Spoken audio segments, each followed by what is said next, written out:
Bonjour à tous, on se retrouve aujourd'hui pour une nouvelle vidéo sur Cisco Packet Tracer. Donc, on a vu dans la précédente vidéo les bases de Cisco Packet Tracer. Aujourd'hui, je vais essayer de vous apprendre un peu les niveaux de sécurité qu'on peut mettre sur un routeur Cisco. Donc, je vous avais parlé brièvement la dernière fois du Line Console, que ce soit le Line Console 0 ou le Line VTY 04. Je vous avais parlé de mots de passe là-dessus. On va en parler aujourd'hui plus en détail. Donc, on va commencer par le Line Console 0, qui est la ligne qui va permettre de mettre un mot de passe sur le port console dès qu'on essaye de rentrer via le câble console, donc qu'on a ici entre le PC0 et le routeur R1. Donc, pour cela, on va se mettre en mode Enable. On va se mettre en mode Configuration, donc Conf T.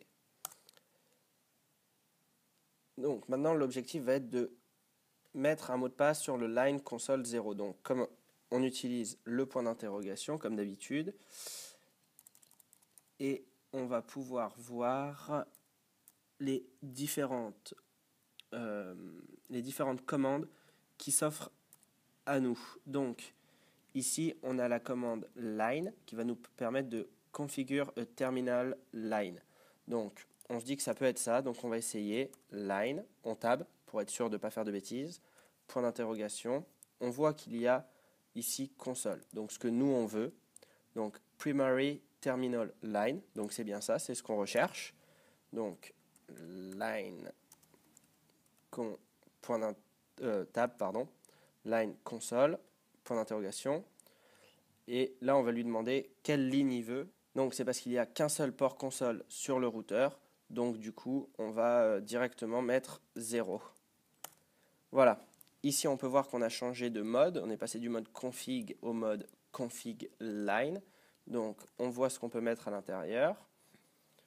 On voit ici qu'on peut lui mettre un password, set password, via la commande password. Donc, c'est ce qu'on va vouloir faire. On tape pour être sûr de ne pas faire d'erreur. Password, point d'interrogation. Et là, il va nous demander un clear text line password. Donc, on va rentrer le mot de passe que l'on veut en clair. Donc, on va mettre par exemple Cisco, espace, point d'interrogation, CR, ça veut dire qu'il n'y a plus rien à mettre, c'est terminé, on peut faire entrée. Une fois qu'on a fait ça, on a fini la première partie, il ne va pas falloir oublier de mettre la commande login, qui va permettre d'enable password checking. Donc c'est-à-dire qu'il va demander à chaque fois que quelqu'un va vouloir se connecter via le port console, il va lui demander de rentrer le mot de passe. Donc on met cette commande login. Voilà, c'est bon. Donc on va enregistrer les configurations, exit. Ici on voit qu'on est remonté d'une ligne dans la configuration. On était dans le console line, maintenant on va dans config. On ressort de config, voilà. À partir de là, on va pouvoir enregistrer notre configuration. Si vous vous souvenez plus comment on fait, allez voir la vidéo précédente. Sinon, je le rappelle rapidement, c'est copy running config, donc run tab, startup config, st tab, entrée. Donc, on va laisser le destination file name par défaut. Voilà, donc là c'est enregistré. Donc maintenant quand on va reload le routeur,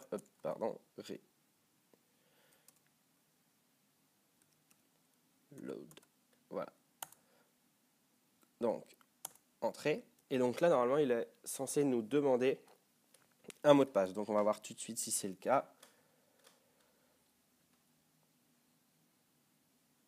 Voilà, on y est. Donc entrée, voilà, user access verification password.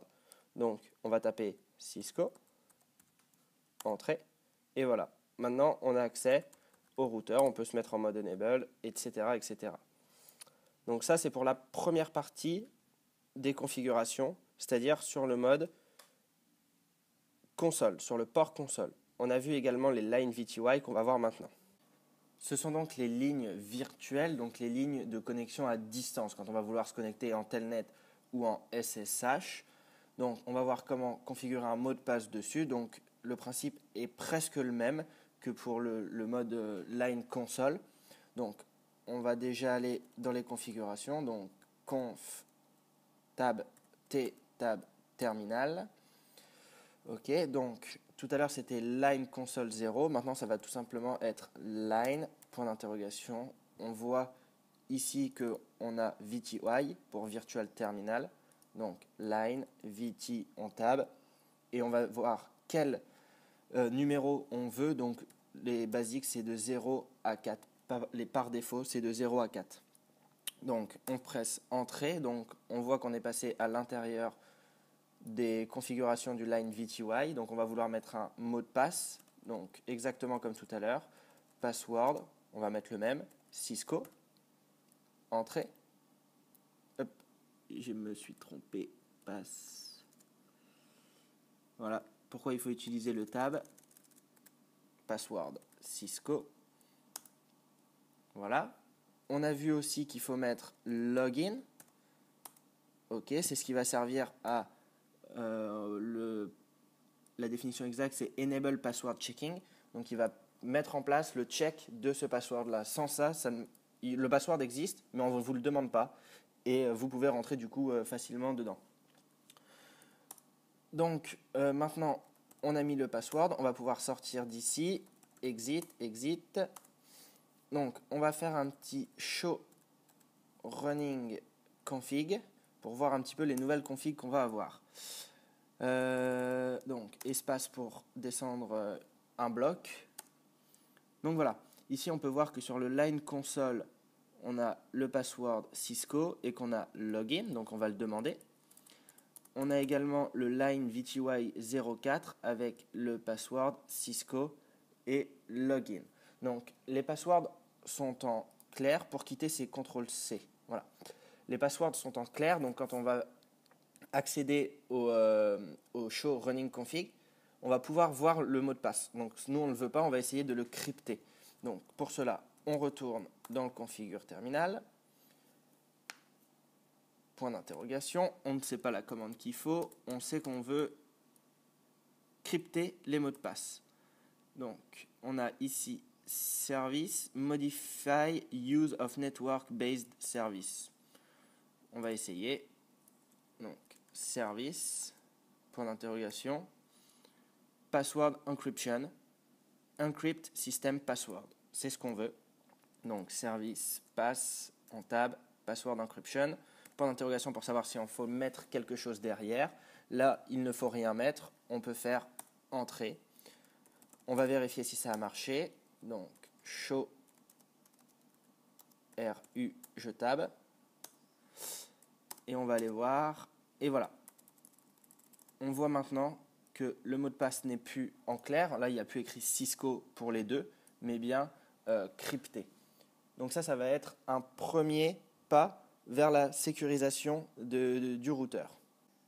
On va donc tester maintenant si le telnet qu'on a mis en place marche bien. Donc pour cela, on va prendre un PC, donc par exemple ce laptop, et on va essayer de se connecter de ce laptop à ce routeur à distance. Donc pour cela, il faut prendre un câble croisé qu'on a ici, copper crossover. On le prend, on va le brancher sur le port Fast Ethernet du laptop, ainsi que sur le port Fast Ethernet 00 du routeur. Donc ici, on peut voir qu'il y a deux petits points rouges, ce qui signifie que les deux éléments ne communiquent pas entre eux. Alors c'est tout à fait normal, c'est parce qu'ils n'ont pas d'adresse IP. Donc pour mettre en place une adresse IP sur le laptop, on va cliquer dessus, venir dans Desktop, IP Configuration, et voilà, maintenant on peut lui mettre une adresse IP. Donc on va lui mettre par exemple 192.168.1.100, tab, le masque de sous-réseau, on va le laisser par défaut, et la Default Gateway, donc ça s'appelle la passerelle par défaut en français, c'est l'adresse à laquelle l'ordinateur, le laptop en question, va se connecter automatiquement. Donc nous, ce qui nous intéresse, c'est donc l'adresse du routeur. Donc on va déjà programmer une adresse pour le routeur, donc 192.168.1.1, et le DNS serveur, on n'en a pas besoin. Donc voilà, on a attribué l'adresse au laptop. Maintenant, il va falloir l'attribuer au routeur sur le port Fast Ethernet 00, donc sur lequel le câble est branché. Donc, on va se rendre ici, CTRL-C pour quitter. On va se mettre en mode configuration. Donc, on va vouloir configurer l'interface Fast Ethernet 00. Donc, interface, point d'interrogation. On voit ici qu'on a Fast Ethernet, donc c'est ce qui nous intéresse. Donc, interface FA en tab. Donc, 0/0. Entrée. On voit ici qu'on est passé dans un autre mode. Donc, on est bien dans l'interface Fast Ethernet. Donc, maintenant, on va vouloir lui attribuer une adresse IP à cette interface. On va faire point d'interrogation. Et on voit ici qu'on a la commande IP. Donc, pour interface Internet Protocol config commande. Donc, ça va être tout ce qui est configuration de l'IP. Donc, on va faire IP point d'interrogation. Ici, on voit qu'on a la commande adresse pour set the IP address of an interface. Donc, c'est pour attribuer une adresse IP à une interface. Donc, c'est ce qu'on veut faire. Donc, IP adresse en tab, point d'interrogation.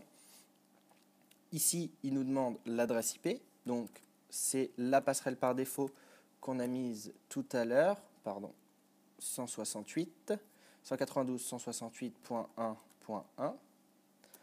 Espace, point d'interrogation.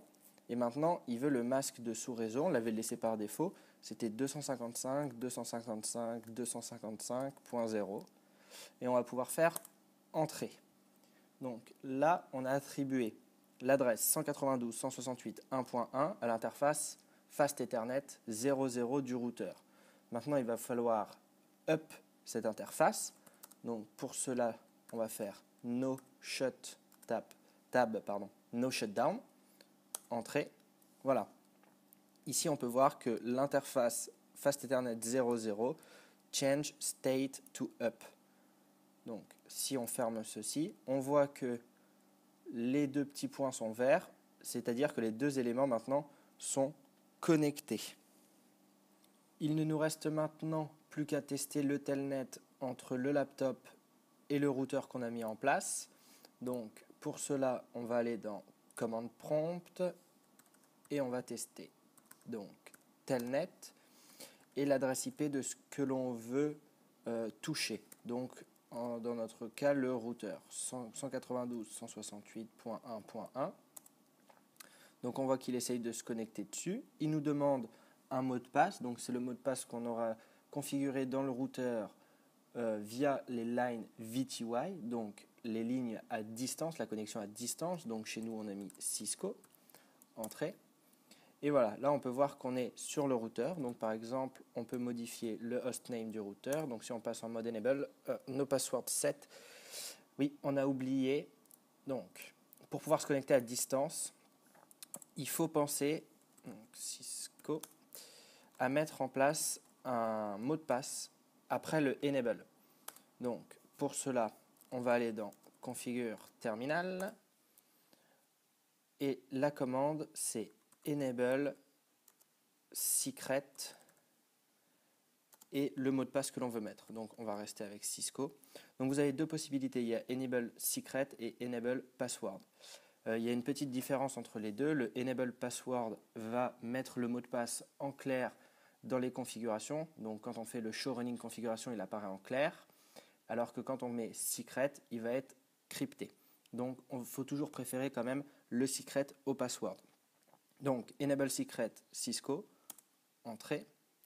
Donc, normalement, c'est bon, il est mis en place. Donc, quand on revient ici, si je refais enable, il me demande le mot de passe, Cisco. Voilà, là, je suis sur le routeur. Donc, configure terminal. Si, par exemple, on veut changer le hostname en telnet, OK, entrée. Donc, on peut voir ici que le hostname a bien été changé. Il ne reste plus qu'à le confirmer ici. On voit, voilà, telnet, OK.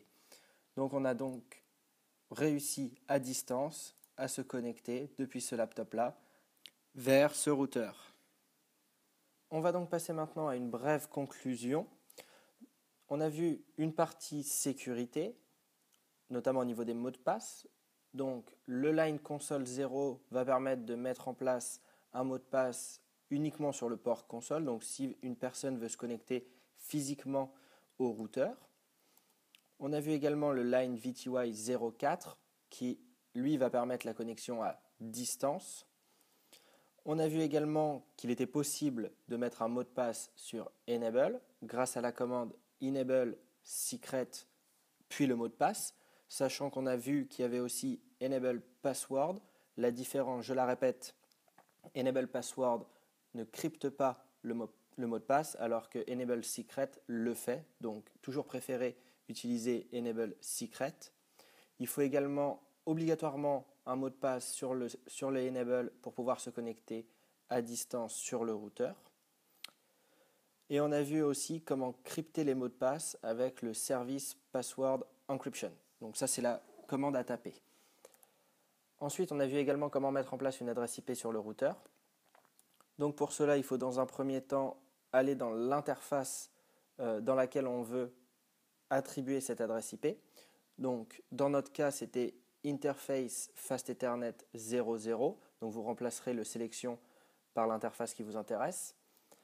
Ensuite, la commande, c'est IP adresse, l'IP que vous voulez attribuer, espace, le masque de sous-réseau, le subnet mask. Ensuite, il ne faut surtout pas oublier de mettre la commande no shutdown pour ouvrir le port, pour que la connexion soit possible. Et enfin, copy run start pour copy running configuration startup configuration. On a déjà vu dans des épisodes précédents, c'est ce qui va vous permettre de sauvegarder votre travail. Surtout, ne pas oublier de faire ceci. Donc voilà, c'est tout pour aujourd'hui. On se retrouvera bientôt pour une nouvelle vidéo.